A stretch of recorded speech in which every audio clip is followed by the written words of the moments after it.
日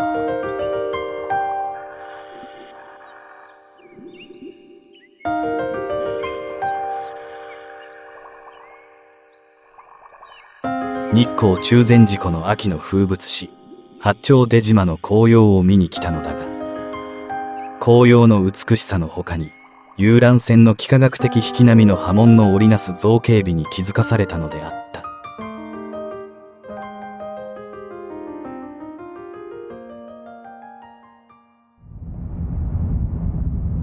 中禅寺湖大鳥居の国道120号を離れて歌ヶ浜を通過し、県道250号中宮市足尾線、通称中禅寺湖スカイラインを半月山駐車場まで登る。ここは夕方5時に下の方で閉鎖され、朝8時半に開放される。現在無料となったが、以前は有料道路だった名残なのか。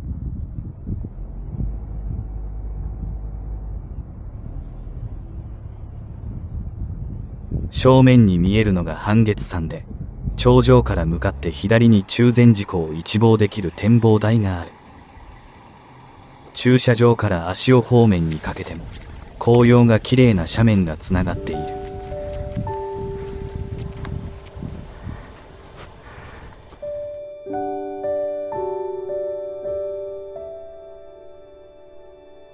くちばしの下の富士山のような黒の模様からヒガラと思われる。旧花の色が茶色の針葉樹はもみの木かもしれない。北海道の大雪山や上高地唐沢にも引けを取らない紅葉と言ったら言い過ぎだろうか。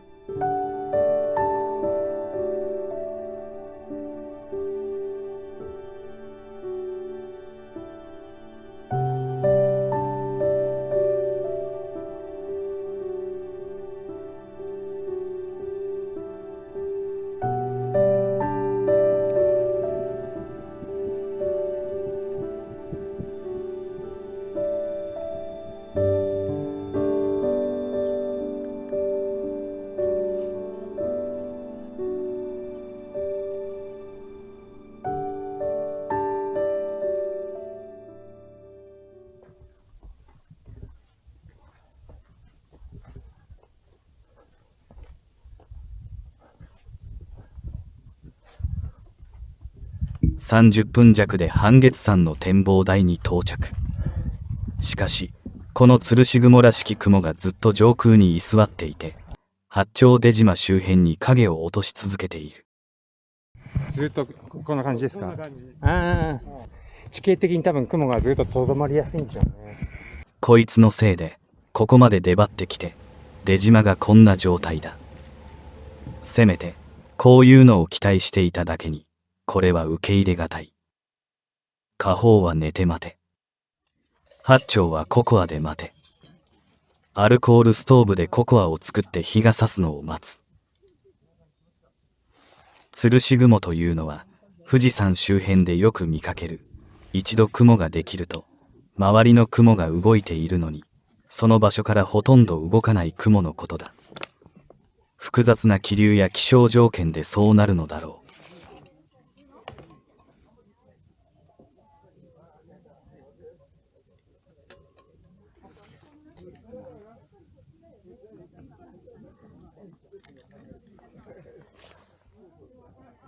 ココアを飲んで待った甲斐もあり、八丁出島は少しずつベールを脱ぎ始める。ああ、なるほど。ああいうふうに部分部分になるわけですね。そう。部分部分。まだらになって。まだらもいいじゃないですか。隣のカメラマンは出島以外に遊覧船の引き波が作る波紋の幾何学的造形美を一緒に映し込んでいるらしい。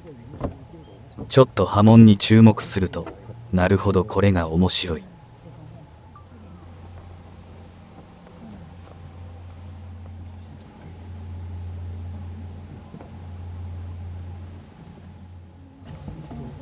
あそこに面白い波形ができてますよ。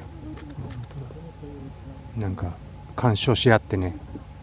あれモーターボートの波と干渉してんじゃんね。そうですね。あ、本当だ。波紋が綺麗。でしょ、綺麗でしょ。あ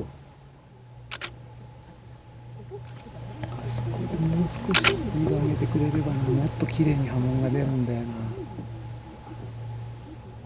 何でも遊覧船の航路はその日の天候、風、乗客数、湖の水位、定期便か臨時便か、週末か平日か、究極的には船長の性格、その日の気分で微妙なコース取りの違いがあり、できる波形や波紋も一期一会なのだそうだ。八丁出島の撮影は奥が深いのだ。例えばこの遊覧船は出島を丁寧に回っている。出島に日が差して紅葉が鮮やかだからだろう。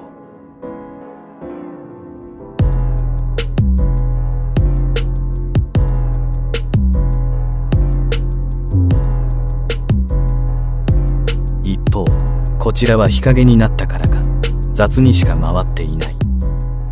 かっこ笑い。この中禅寺湖の紅葉の名所、八丁出島をカヤックを使って間近で見てみようと思う。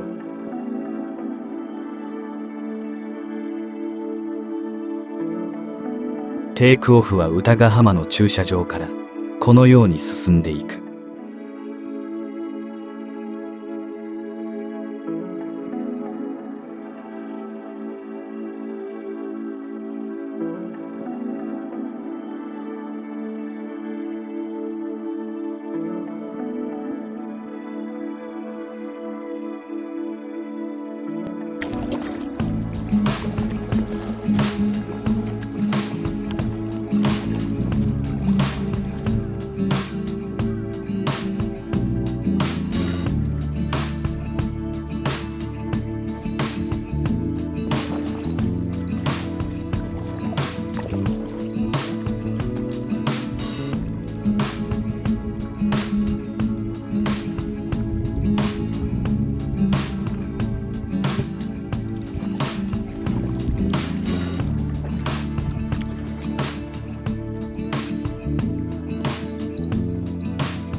地元の人や奥日光常連の人たちによると、2023年の紅葉は猛暑の夏のせいで色づきが良くないと嘆く人が多い。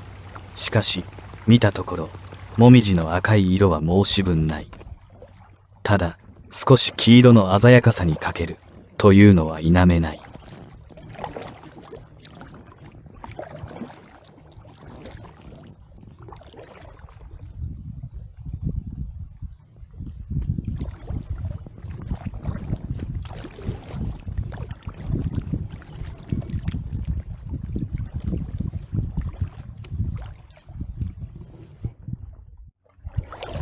八丁出島の名前の由来の八丁は長さの単位で、一丁は約109メートル。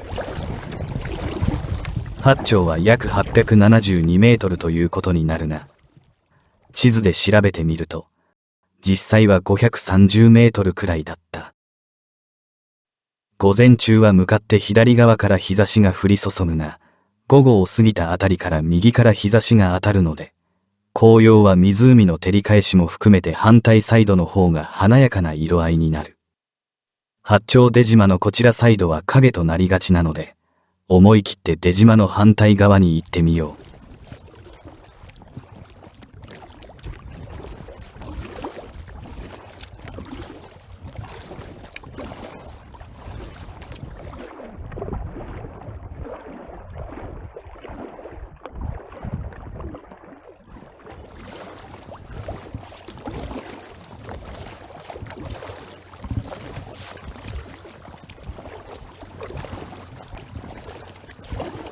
去年来た時はあいにくの曇りのち霧雨という状況であり、男体山も低く立ち込める雲で見えなかった。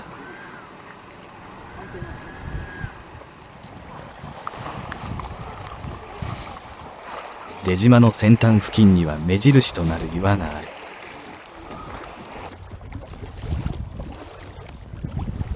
まあ岩がなくても出島の先端は特徴的なのでわかるのだが、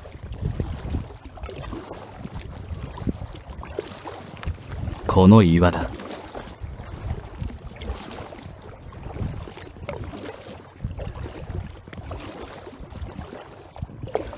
しかしちょっと去年と雰囲気が違う。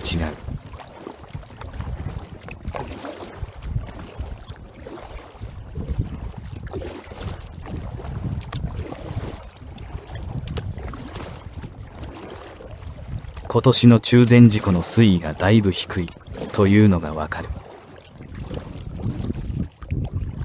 八丁出島の反対側に出た。午後の陽光を浴びて赤、黄、朱色の紅葉が生き生きと輝いていた。うわ、やべえ。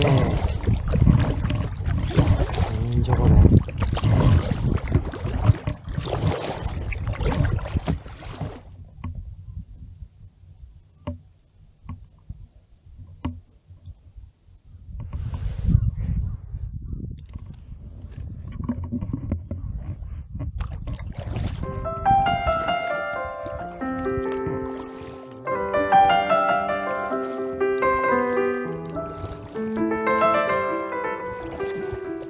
この瞬間、半月山の展望台から眺めている人にはどういう風景が見えているだろう。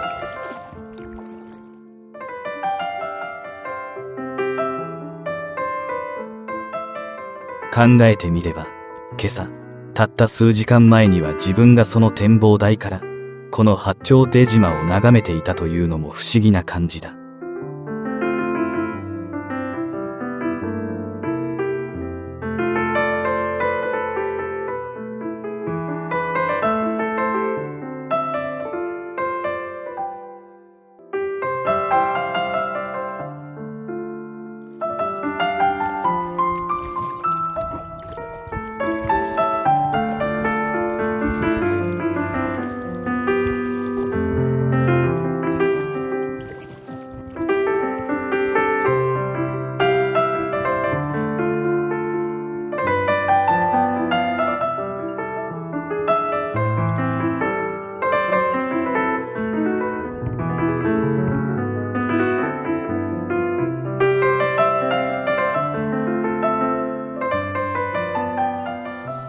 この息を飲むような紅葉の景色に思わずパドルの手を休め、ただただ呆然と見とれるほかなかった。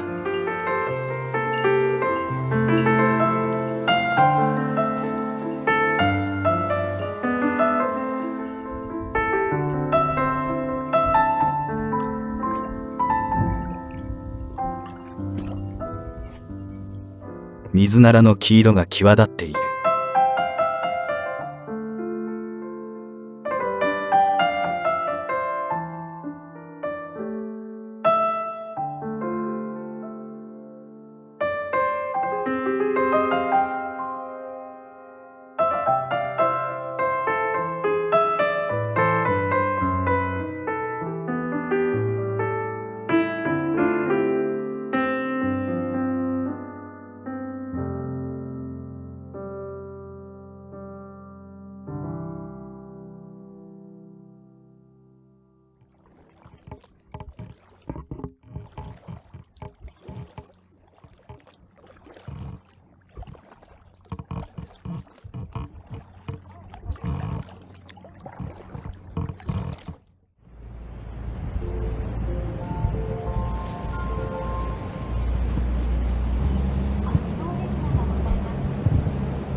中禅寺湖遊覧船クルージングのボートだ。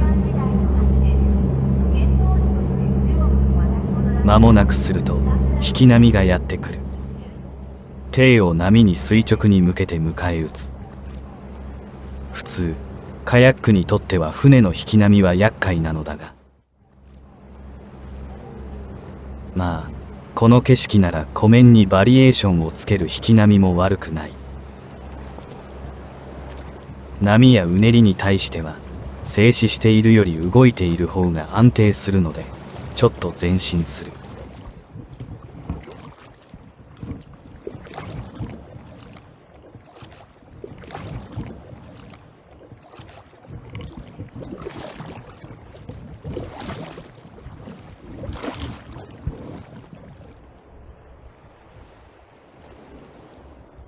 対岸に反射して戻ってくる第2波が来ているようだ。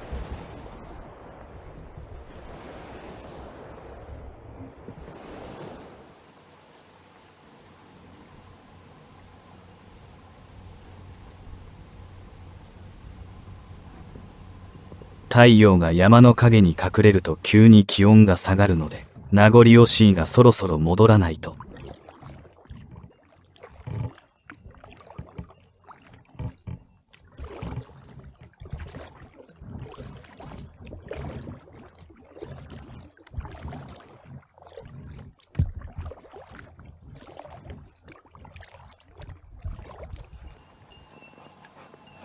耳を澄ますと、この出島をトレッキングしている人たちの熊鈴の音がかすかに聞こえた。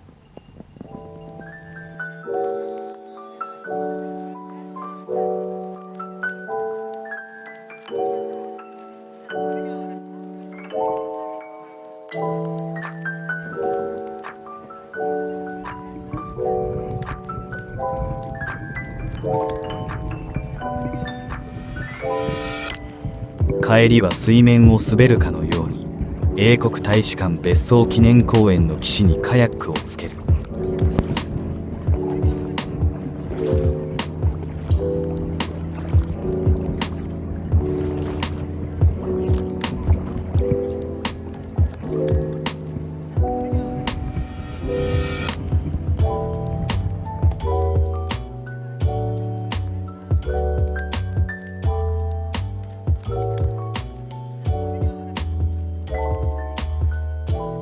秋の黄昏は静寂に包まれ、夜の帳が降りるのを待つだけなのだ。